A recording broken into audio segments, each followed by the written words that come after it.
Hello students, a very good afternoon to all of you. बच्चों last class we were discussing about cardiac cycle. Cardiac cycle में बच्चों हमने कई सारी phases study की थी। That was atrial systole, ventricular systole और ventricular systole के साथ साथ एट्रियल डायस्टोल भी। और उन सारी फेजेस को हमने ईसीजी पर भी रिप्रेजेंट किया था। Atrial systole is represented by P wave, ventricular systole is represented by QRS complex। उसी लेक्चर को आगे कंटिन्यू करते हुए बच्चों हम आगे की बात करते हैं। कार्डियक साइकिल में जो नेक्स्ट फेज हमें स्टडी करनी थी बच्चों, दैट वाज वेंट्रिकुलर डायस्टोल। तो विदाउट वेस्टिंग टाइम हम स्टार्ट करते हैं बच्चों। The topic was, the next phase was ventricular diastole.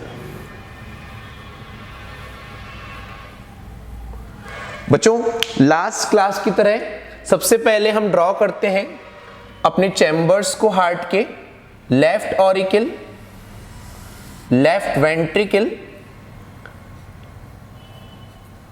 Left auricle में जो वेसल्स ब्लड लेकर आती है that is pulmonary vein. Left ventricle से जो वेसल ब्लड लेकर जाती है दैट इज सिस्टमिक आर्टरी और systemic aorta. Then the valve between left auricle and left ventricle that is bicuspid valve, and the valve between left ventricle and systemic aorta that is semilunar valve, that is semilunar valve. बच्चों last class when we were discussing about, last lecture when we were discussing about left ventricular systole and right ventricular systole, तब मैंने आपको बताया था जब ventricle में contraction होता है उस टाइम पर एट्रियम में रिलैक्सेशन चल रहा होता है। पूरा का पूरा ब्लड लेफ्ट ऑरिकल में कलेक्ट होता रहता है और ये ब्लड लेफ्ट वेंट्रिकल में एंटर नहीं करता। ये ब्लड लेफ्ट वेंट्रिकल में एंटर नहीं करता, उसका रीजन था कि लेफ्ट वेंट्रिकल का pressure at that time left auricle के प्रेशर से ज्यादा होता है। अब बच्चों जब वेंट्रिकुलर सिस्टोल की फेज कंप्लीट हो जाती है और वेंट्रिकुलर डायस्टोल स्टार्ट होता है, जब बच्चों वेंट्रिकल का रिलैक्सेशन स्टार्ट होता है और जैसे ही वेंट्रिकल का प्रेशर बच्चों कम होना स्टार्ट होता है और जैसे ही वेंट्रिकल का प्रेशर हमारे सिस्टमिक आर्टरी और एओर्टा के प्रेशर से कम हो जाता है, 120 mm of Hg से कम हो जाता है, तो बच्चों जो ब्लड वेंट्रिकुलर सिस्टोल में इस आर्टरी में एंटर हुआ था वो ब्लड बैक ना हो, इसीलिए जैसे ही वेंट्रिकल का रिलैक्सेशन स्टार्ट होता है सेमीलुनार वेल्व्स क्लोज हो जाते हैं। और बच्चों जैसे ही सेमीलुनार वेल्व क्लोज होते हैं हमारे हार्ट का सेकंड हार्ट साउंड प्रोड्यूस होता है, हमारे हार्ट का सेकंड हार्ट साउंड प्रोड्यूस होता है। क्लियर दिस थिंग, यस और नो? तो बच्चों जो हमने फर्स्ट हार्ट साउंड पढ़ा था, फर्स्ट हार्ट साउंड कब सुनाई देता है? जब बाइकस्पिड और ट्राइकस्पिड वेल्व क्लोज होते हैं at the beginning of ventricular systole. Similarly जैसे ही वेंट्रिकुलर का डायस्टोल स्टार्ट होता है, semilunar valves of both side, semilunar valve of systemic artery, semilunar valve of pulmonary artery both close and they produce second heart sound that is called dub, that is called dub। तो बच्चों first heart sound was lub, that is developed, that is produced at the time of beginning of ventricular systole, और second heart sound is called dub, that is produced at the time of beginning of ventricular diastole। Clear this thing? Now बच्चों जैसे ही ventricle का diastole start होता है। हमने ECG में पढ़ा था कि P wave represent atrial systole, QRS complex represent ventricular systole, and बच्चों ventricular diastole is represented by T wave.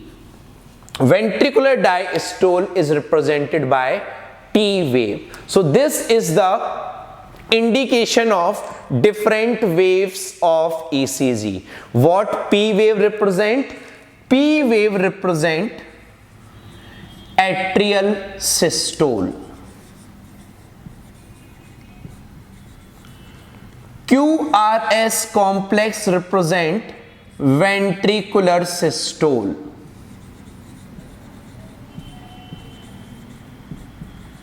and T wave represent ventricular diastole. T wave represent ventricular diastole. Clear this thing? Now हम कुछ points ECG के बारे में और भी discuss करते हैं। बच्चों ईसीजी में कई वैरायटीज होती हैं। ईसीजी में एक होता है 3 इलेक्ट्रोड्स ईसीजी, एक होता है multiple electrodes ECG.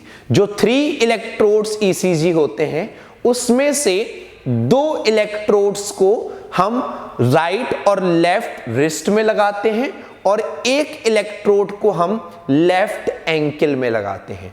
Right and left wrist both are covered by that electrode, and एक इलेक्ट्रोड को हम लगाते हैं लेफ्ट एंकल में। इससे हमारे जो हार्ट की जितनी भी एक्टिविटीज हैं वो ईसीजी में रिप्रेजेंट होती हैं। जब हम बात करते हैं मल्टीपल इलेक्ट्रोड्स ईसीजी की, उस मल्टीपल इलेक्ट्रोड्स ईसीजी में हम जो मल्टीपल इलेक्ट्रोड्स हैं उनको चेस्ट रीजन पर लगाते हैं। कहां लगाते हैं बच्चों? चेस्ट रीजन पर। और उसके बाद रिमेनिंग इलेक्ट्रोड्स को राइट और left wrist and left and right ankle दोनों जगह पर लगाते हैं।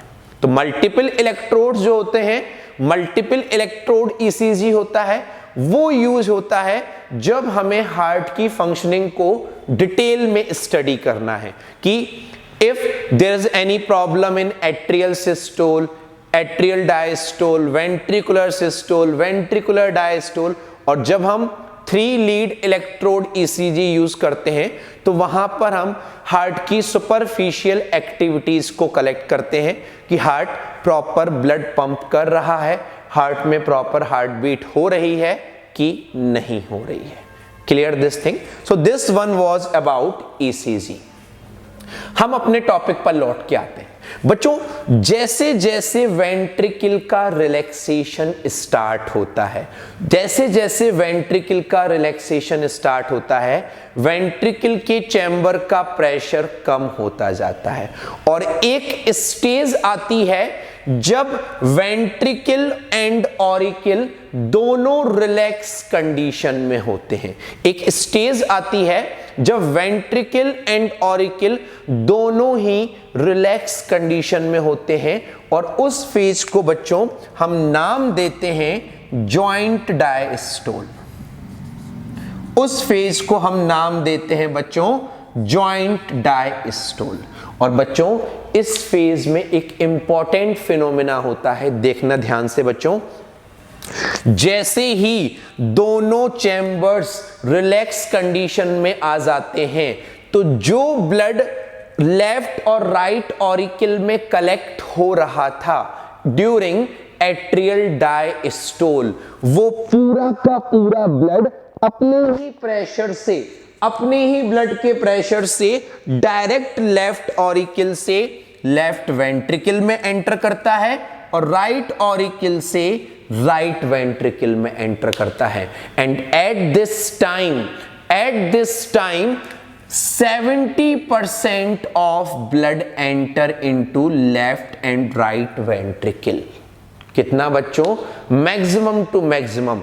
हमने जब एट्रियल सिस्टोल पढ़ा था तब मैंने आपको बताया था 30% ब्लड एंटर करता है एट्रियम टू वेंट्रिकल। बच्चों जो रिमेनिंग 70% ब्लड है वो एंटर करता है eight the time of joint diastole.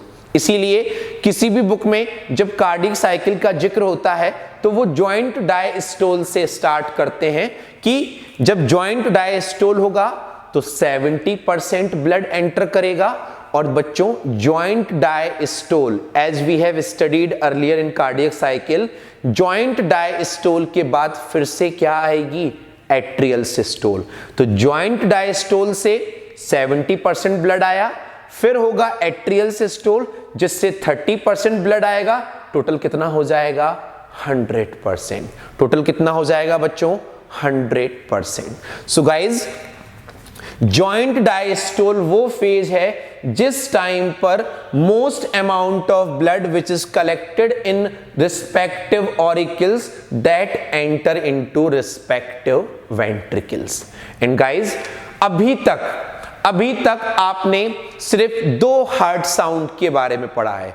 One heart sound that is produced at the time of closing of bicuspid and tricuspid valve, that is called first heart sound. Second heart sound जब हम बात करते हैं semi lunar valves के close होने की, that is called second heart sound. But बच्चों इन 2 heart sound के अलावा 2 हार्ट साउंड और भी होते हैं, बट वो हार्ट साउंड नॉर्मल कंडीशंस में सुनाई नहीं देते। जब हमारा हार्ट एबनॉर्मल स्टेज में होता है, जब हमारा हार्ट एबनॉर्मल कंडीशन में होता है, हार्ट में कोई डिसीज डेवलप हो रही होती है, मसल्स में कोई वीकनेस आ जाती है या कोई भी प्रॉब्लम होती है, एक heart sound abnormal heart sound तब सुनाई देता है जब ऑरिकल में कलेक्ट ब्लड सीधा वेंट्रिकल में आता है। इस फेज को बच्चों हम बोलते हैं रैपिड फिलिंग फेज। ऑरिकल से ब्लड रैपिडली कहां पर जा रहा है, वेंट्रिकल में। वेंट्रिकल रैपिडली फिल हो रहा है, that is called rapid filling phase. और रैपिड फिलिंग फेज के टाइम पर जैसे ही ऑरिकल से ब्लड वेंट्रिकल में आता है, हमें एक हार्ट साउंड सुनाई देता है, that is third heart sound. मैंने पहले भी बोला ये third heart sound normal condition में नहीं होगा। अगर हमारे ऑरिकल और वेंट्रिकल की मसल्स या वेल्व्स में कोई प्रॉब्लम होगी तब ये हार्ट साउंड सुनाई देगा। क्लियर दिस थिंग बच्चों। फोर्थ हार्ट साउंड क्या होता है, when atrial systole take place. At the time of atrial systole if heart producing any sound, abnormal sound, that is called fourth heart sound. तो till now you have studied about 2 heart sound, but 2 heart sound abnormal condition में भी heart में develop होते हैं। Third heart sound during rapid filling phase and fourth heart sound during atrial systole. Clear this concept? तो guys this one was about cardiac cycle, atrial systole, atrial diastole, ventricular systole and ventricular diastole. Ventricular diastole के साथ साथ joint diastole हो जाएगा और joint diastole के just बाद फिर से एट्रियल सिस्टोल स्टार्ट हो जाएगा। Clear this thing? Now listen बच्चों, एक वर्ड होता है cardiac output. This is the important term. बच्चों कार्डियक आउटपुट को हम मेजर करते हैं heart rate, heart beat into stroke volume. मैंने आपको लास्ट लेक्चर में एक्सप्लेन किया था the amount of blood pumped by each ventricle per heart beat that is called stroke volume.